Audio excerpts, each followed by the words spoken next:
I want to start by apologizing for our followers. We had some technical issues, but now we are back, thankfully, for our devoted followers that told us that we had some difficulties.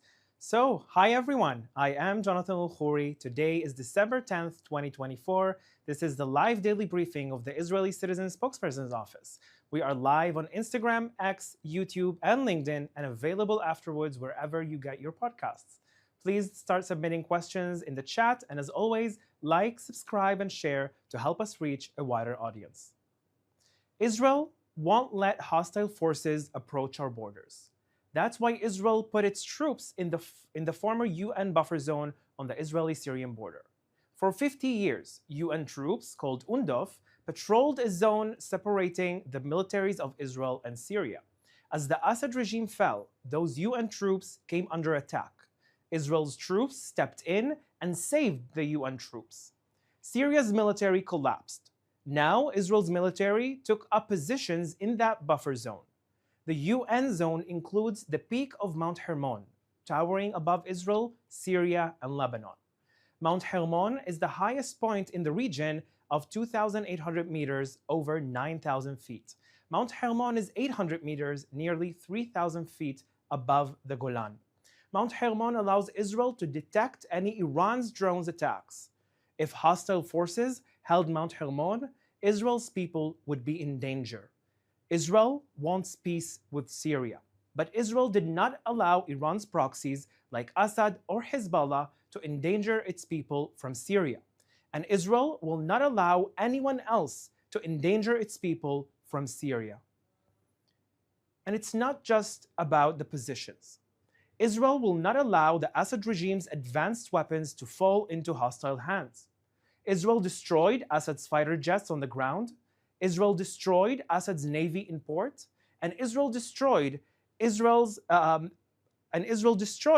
many of Assad's chemical weapons.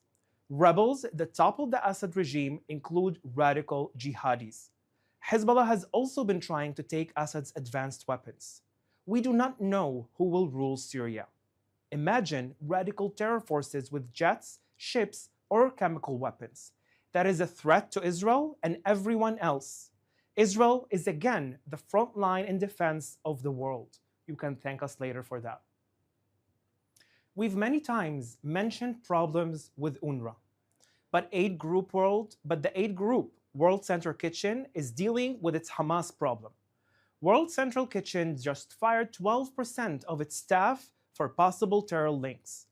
Israel recently eliminated a Hamas murderer who was also a World Central Kitchen staffer. World Central Kitchen didn't cover up. It investigated. World Central Kitchen found 60 of its 500 staff failed security checks. In the end, World Central Kitchen did the right thing and fired them. Aid groups do not have to be compromised by Hamas. UNRWA has hundreds of Hamas murderers on staff. UNRWA also has thousands of Hamas affiliates on the payroll. UNRWA diverted hundreds of millions to Hamas. UNRWA's teacher unions in Lebanon and Gaza were or are headed by Hamas leaders. And worst of all, UNRWA knew about Hamas infiltration for years. 20 years ago, UNRWA's head even said, "I am sure there are Hamas members on the UNRWA payroll, and I don't see that as a crime." Donors should ensure they aid Gazans, not Hamas. UNRWA is a Hamas front. That's why UNRWA needs to be defunded. Now let's take some questions from our audience watching live on social media. Thank you, Jonathan. Our first question today comes from Zephyr on Instagram. There are reports that Israel's army is approaching Damascus. Is this true? That's a great question. Thank you very much for asking it. Until last week, Israel's forces on its border with Syria were around 30 to 35 kilometers from Damascus. It depends on how one measures it. After the Assad regime fell, Israel's forces announced they entered the UN buffer zone on the border, and that is about 25 to 30 kilometers to Damascus.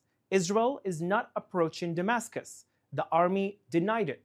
Israel is securing its border, and that's what we should do. Our next question is from Yehuda on Instagram. What can you tell us about the situation for minorities in Syria, such as Christians and Kurds?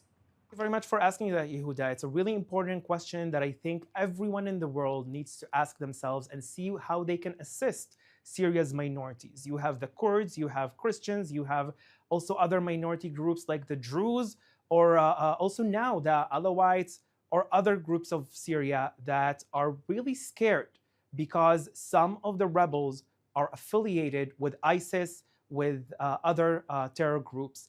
And that's something that all of us need to make sure that no harm will happen to them. Also, our Minister of Foreign Affairs have announced that the whole world needs to help the Kurds because they are facing right now intense attacks on their territories, and everyone on all the eyes of the world needs to make sure that Syria's minorities are protected, from Kurds to Christians and to other minorities. Thank you. This is our final question. Does the fall of the Assad regime in Syria make a hostage release deal with Hamas more likely?